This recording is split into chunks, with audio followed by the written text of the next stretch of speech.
Torati ilikuja ili iweze convaincre mwanadamu, iweze prouver kwa mwanadamu, kumuonesha wazi ya kwamba iko incapable, hana uwezo wa kuishi mwenyewe, hana uwezo wa kuweza heshimu sheria. Nimeangalia verse ya kufuata 13, Biblia inasema ya kwamba Kristo alitukomboa katika laana ya Torati, kwa kuwa alifanywa laana kwa ajili yetu. Maana imeandikwa, amelaaniwa kila mtu aangikwae juu ya mti. Deuteronome chapitre 21 verset 23. Amelaaniwa kila mtu wote ambaye ametundikwa kwa mti. Nakumbuka Waisraeli purke wakuweke kumsalaba, cela veut dire que wewe umefanya crime ya kuzidia ba criminele bote.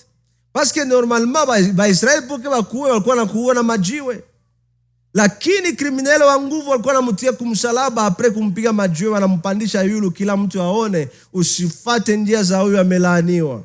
Lakini Kristo, imagine, yeye alichukua hii laana yetu, akatundikwa kumsalaba, akaonekana kama ni mwenye laana.